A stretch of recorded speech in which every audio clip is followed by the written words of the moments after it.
Two dead, several injured after car crash in Matilda's Corner, St. Andrew. Good evening and thanks for joining us for Primetime News. A special welcome to viewers on televisionjamaica.com. I'm Michael Shaw. And I'm Doreen Samuels. Also this evening, red flags raised over Petrojam's pricing policy. Here, Project Out West stalls near crucial deadline. Indicom threatens action against uncooperative cops. Their attorney says, bring it on. And police find Dog Paul's rifle, but no sign of him. We also have international stories, sports and weather, but first, the feedback question. Do you think the Falmouth Pier project will be opened on time? Text the letters TVJ. Leave a space and write Y for yes or N for no to 444-2404. That's 444-2404. Stay with us. Primetime News returns after this break.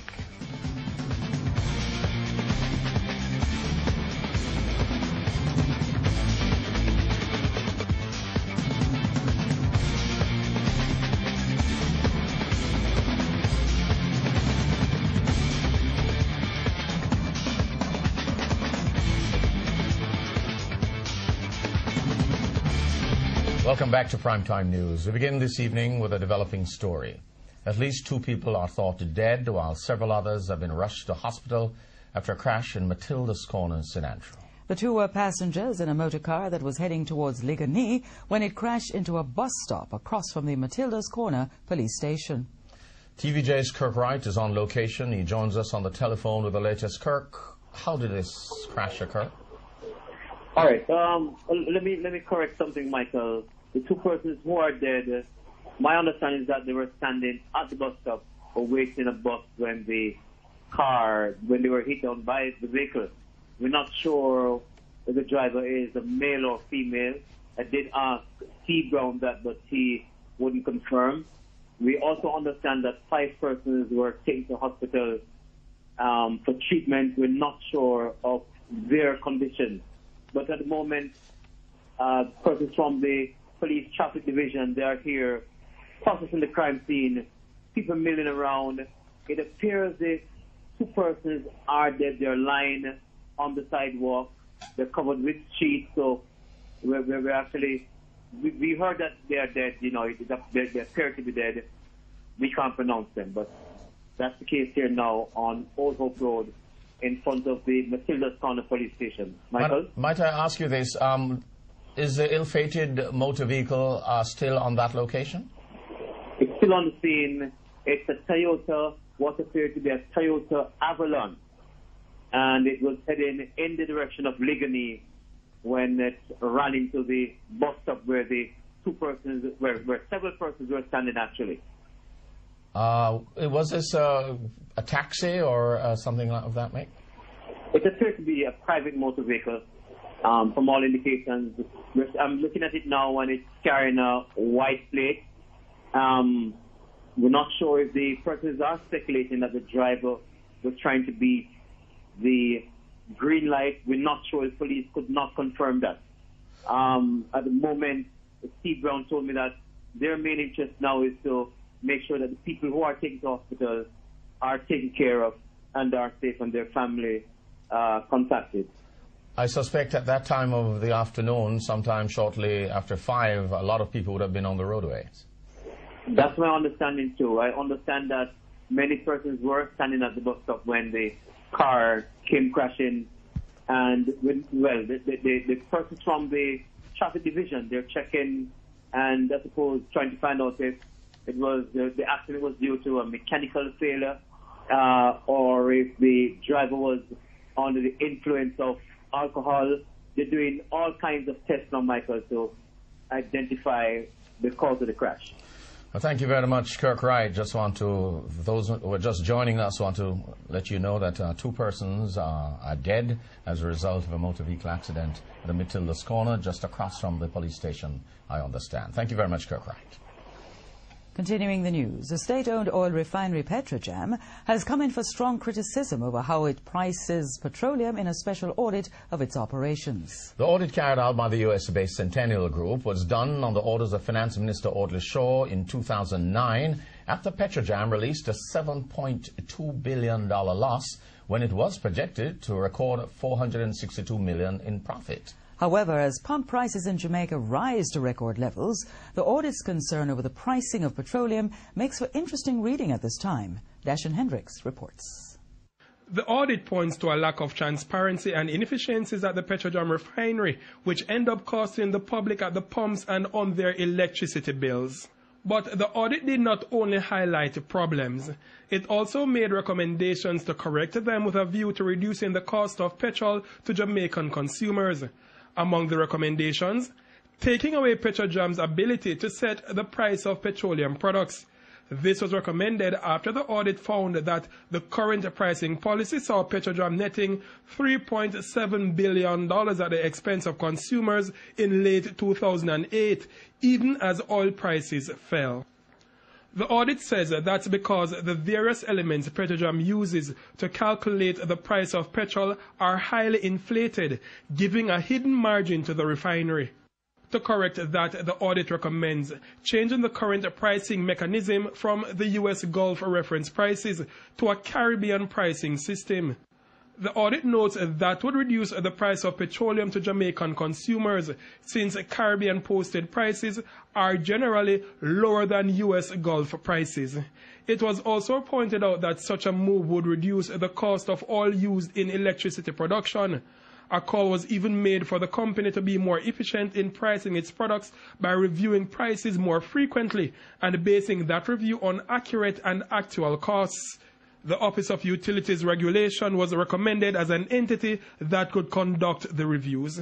The audit also recommended that Jamaica seek out new sources for oil other than Trinidad and Venezuela by removing the 10% duty paid on oil from other sources. It says this would allow Jamaica to get the best prices possible for consumers. Concern was also raised about the legality of contracts signed to get oil. It was found that some of the officials signing multi-million-dollar financial contracts did not have the authority to do so. The audit recommended the practice be stopped and a team of negotiators hired to get that done. Dashan Hendricks, TVJ News. The work stoppage which has dogged the construction of the Falmouth Pier in Trelawney has trickled into the new year. Workers walked off the job this morning to protest against wage issues. Latoya Johnson reports out west.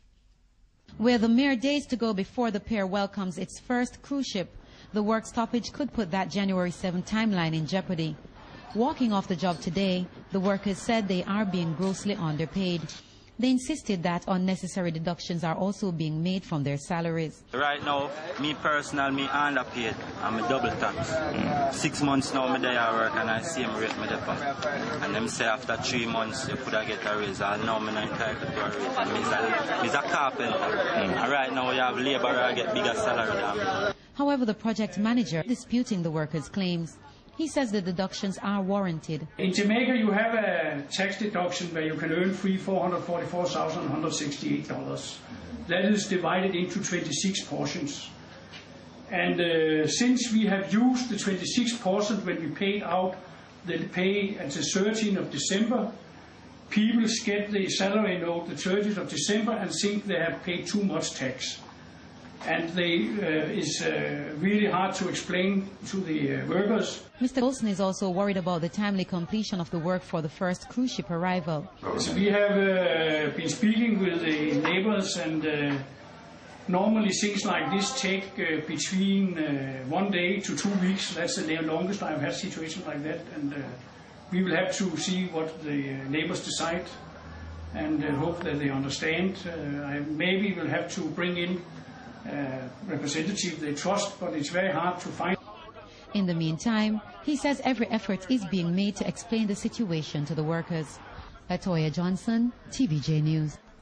A major legal showdown is looming between the Independent Commission of Investigations, INDECOM, and 8 members of the police force. Rowan Powell reports. The police officers are under investigation for the shooting death of 2 men, including a 16-year-old boy in Tredegar Park, Spanish Town, St. Catherine last year. Residents say the police were in search of a man known by the alias Krabby when they shot the wrong person, the teenager who was also known as Krabby. Today, Indecom head Terence Williams accused the cops of refusing to cooperate with his office. He said the officers have refused to give statements or attend the video identification parade. Mr. Williams said 4 of the cops went to the offices of Intercom with their attorney, but the exercise ended without success.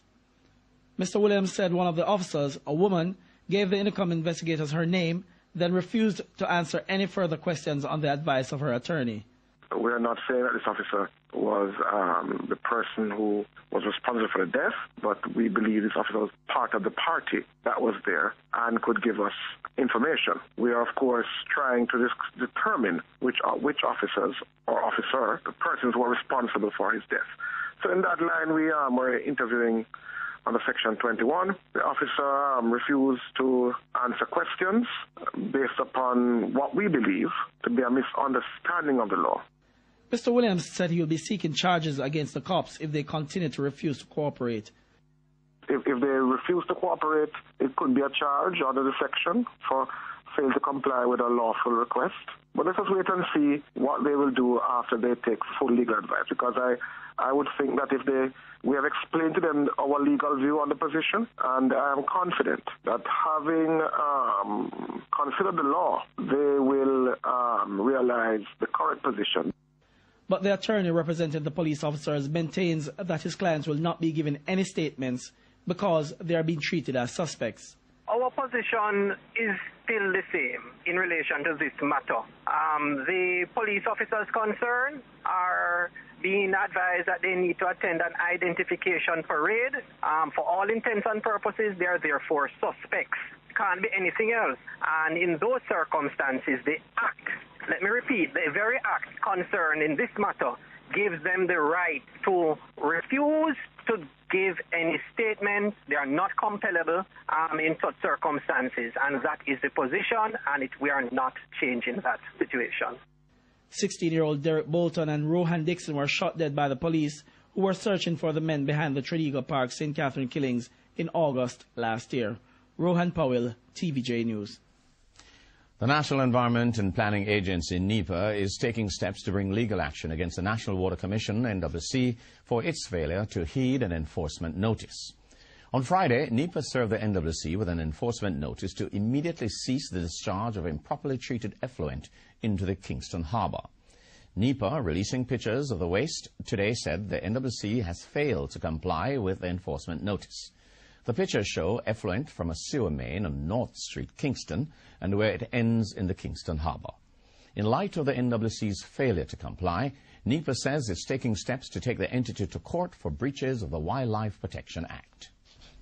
Law enforcement authorities are yet to lay charges on 30 Honduran fishermen 3 days after they were caught fishing illegally in Jamaican waters. The fishermen have been in the custody of the Jamaica Defence Force Coast Guard since Saturday. Personnel from the police force and the Fisheries Division of the Agricultural Ministry held a meeting up to late this afternoon to determine what charges to lay against the foreign fishermen.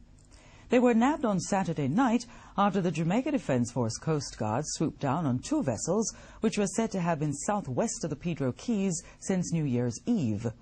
The fishermen were caught in possession of 300 pounds of lobster.